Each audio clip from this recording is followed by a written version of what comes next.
अरे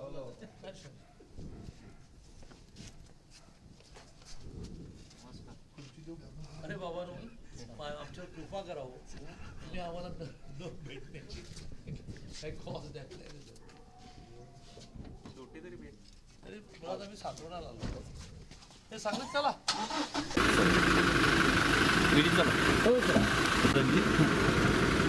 यादव पुढे अमलला मागितलं.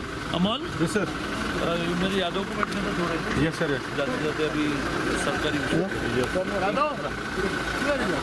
बळाबाबत खूपच चर्चा उलटसुलट चालू आहे. बघा तेवढ्या पृष्ठापुरतं बोलायचं झालं तर हे खूप प्री मॅच्युअर्ड म्हणतात त्याला इंग्लिशमध्ये, खूपच आधी होईल. याचं कारण अजूनही सुप्रीम कोर्टाचा निर्णय लागायचा आहे. सुप्रीम कोर्टाचा निर्णय लागल्यानंतर प्रभाग रचना, लोकसंख्या, मतदारसंघाची पुनर्रचना असं सगळं होईल. पुन्हा तो निर्णय स्टेट वाईज होईल का सिटी वाईज होईल? तो सिटी वाईज होईल ना. स्थानिक स्वराज्य संस्थांच्या निवडणुकाच्या बाबतीमध्ये सगळ्या पार्ट्या वर्षानुवर्ष एक राज्याचा निर्णय करत नाहीत.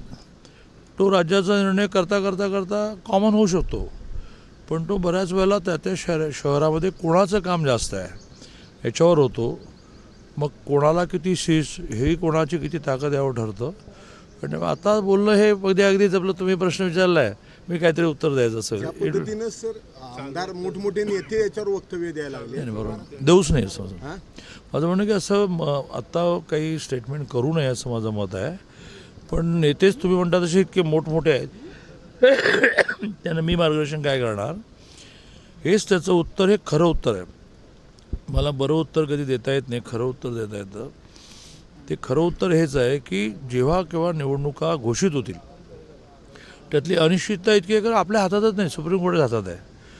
ती अनिश्चितता संपल्यानंतर त्यावेळची परिस्थिती, पक्षांची आपापली स्थिती यावर निर्णय होईल. सर धनंजय मुंडेमुळे जी अडचणी येत आहेत त्याबाबत काय तुम्ही ज्येष्ठ आहेत दादा, म्हणजे कशामुळं काय बोलणार?